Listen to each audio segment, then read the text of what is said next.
Anytime we put something new into the skyline of the park, I always have that urge to look at it from far away and say something along the lines of, there's something new on the horizon.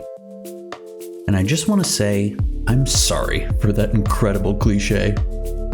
But today, there's some new stuff on the horizon, so stay tuned till the end to see what it is.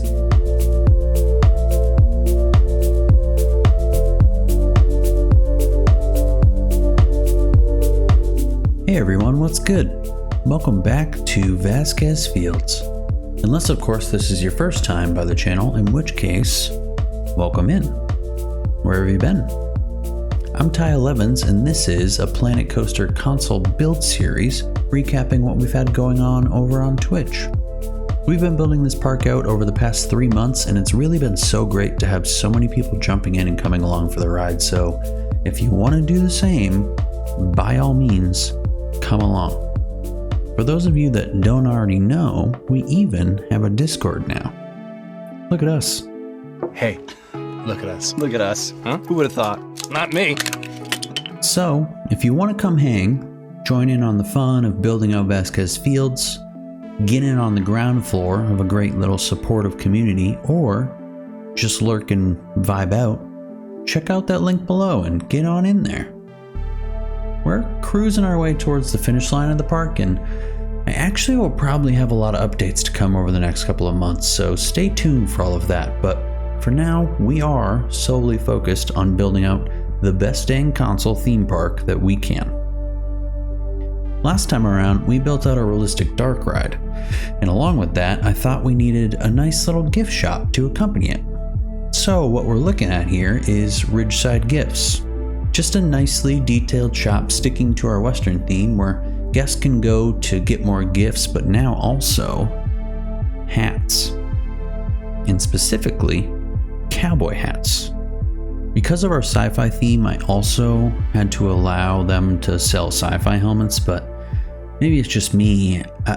I'd take a cowboy hat over this any day.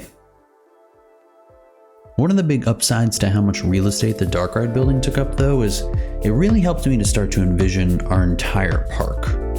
I've got plenty of plans for what's still to come, but today we're going to look at filling up an entire corner of the park. And after that, we'll really just have 2 big areas left to fill.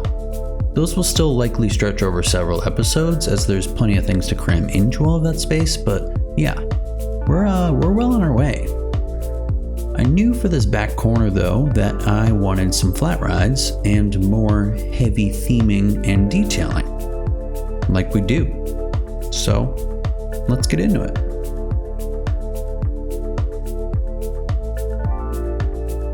When I was starting to picture this area, I had more of a theme in mind than I did a ride, which if you've been keeping up with our park throughout, you would probably find unsurprising. But there are actually a couple of other things that I had to consider for this build that you may be noticing already. Namely, there is water here now. And remember where there was water before in the park? Well, Vasquez Fields continues on with its renovations and has decided to fill in the original pond in order to accommodate for some future plans. I wanted to make up for the loss of our pond though, so I brought in a new man-made water feature over here instead. This is in the plans for a little bit, so I had started to plan for some ways to include water into our park's themes. But of course, when you think of the Wild West, you don't usually jump to thinking about water at all, you're thinking about the desert.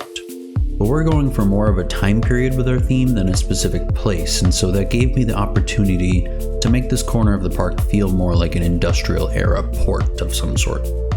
And after looking through some reference photos, I decided that these old wooden docks would be a great style to go for over here. And so with the theme and scenery decided, we just needed a ride.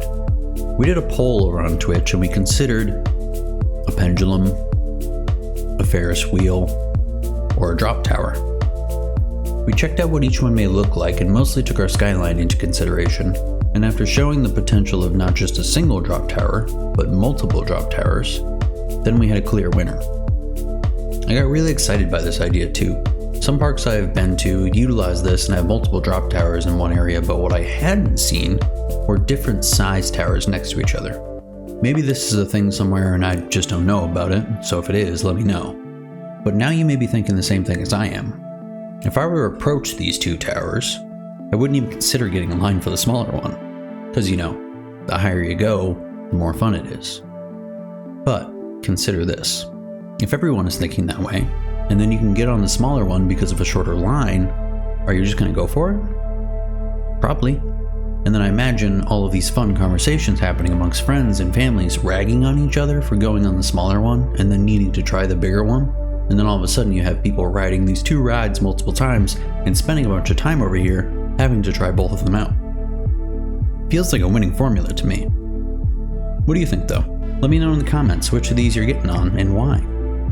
With the rides down though, I dove into covering up all of our queues and ride platforms with wood, and then working to blend it all together into our docks and fences and whatnot. And if we're going to have a water feature over here that is working to sell our theme, then why not include a new water tower that is actually functioning? So this is all a great start, but of course, we have a lot more to get in here, so let's see what else can make this ride pop.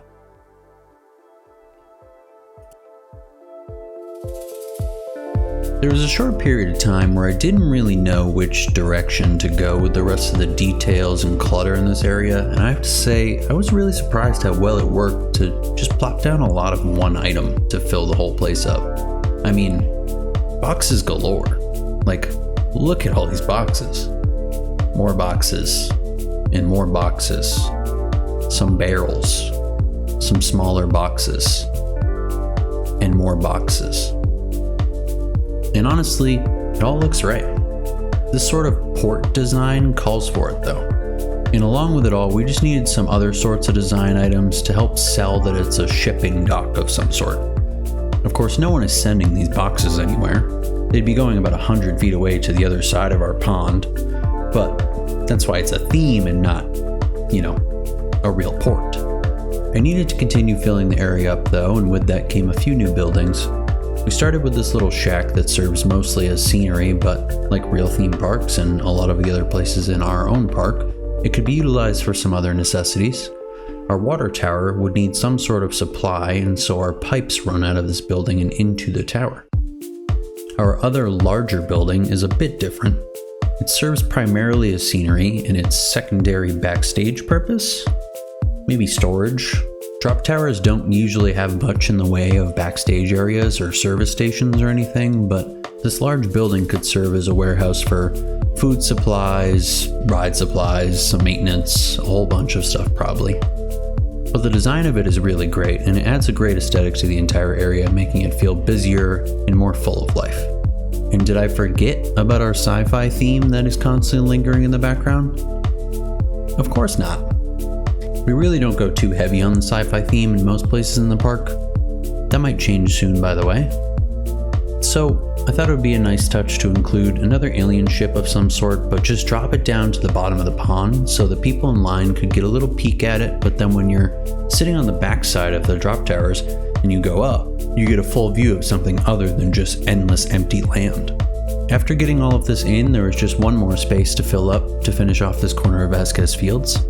And at this point we have enough going on in the park and enough guests wandering about needing to be cared for that it was about due time that we get a true, full food court.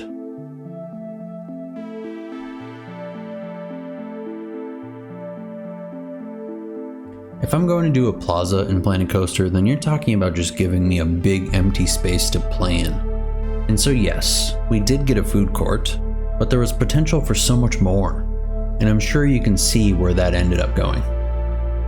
We'll start by talking about our food though. This building is fairly basic, but some trims, counters, awnings, and walls at a variety of depth help to add some life to it. If there's one major tip I can give for creating buildings that feel real and look nice in this game, it's to make sure that your buildings don't just look flat. This game lends itself to having tons of flat buildings, so the details make a huge difference here. And of course, for this food court, we needed some picnic tables. Now, while guests are sitting here, they do already get some great entertainment provided solely by the coaster being right next to you and then the towers being right above you. But with this big open space, there was opportunity for even more. I figured this could be a great area for a little performance stage. Small bands, kid shows, and park events could all happen over here. We probably would need some beefy sound system to battle with a coaster in 2 drop towers, but it'll be fine. And something I've always loved to see other Planet Coaster creators put together, but that I hadn't actually tried before myself, was a gazebo. So creating a unique gazebo that could serve as a stage felt like an actual great opportunity to get really creative, and honestly, I'm stoked on the end result. Building these is a matter of planning out a corner of it and then just spinning it around on an axis a bunch of times to make it a full circle. So while it can get a little difficult to line it all up, once you have most of it down, it all starts to come together very quickly after a lot of just copy and pasting and spinning. We got in a lot more clutter, and to be honest, most of it is serving as covers for all of our ugly gaps caused by, you guessed it, awful Planet Coaster pathing. And then the last little cherry on top came in getting a full billboard over here. I designed it while referencing photos of old style billboards to help it fit into our theme more, but then we obviously added a bit of a modern twist by having it be a big screen. And with all of that, look at this. It feels so good to have an area filled up and bubbling with action. Seeing your creations come to life and have a multitude of things going on, feeling very lived in, realistic, and functional. It's just a great feeling. For anybody that likes games like this, I think you can understand how just good it feels to pull this off.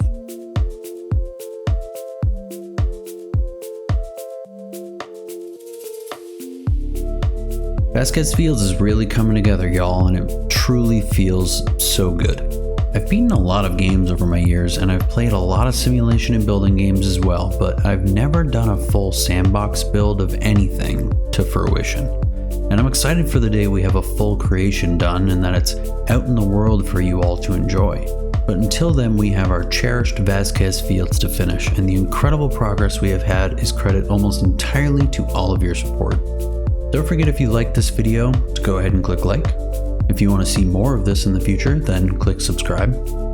If you want to get more involved in the builds or just see it come to life live, then come visit us over on Twitch. And if you want to do all of that, plus hang out in the community and come along for the wild ride of my full content creation journey, then come on into our Discord. Thanks again, everyone. Take it easy, stay safe, and I'll see you on the next one.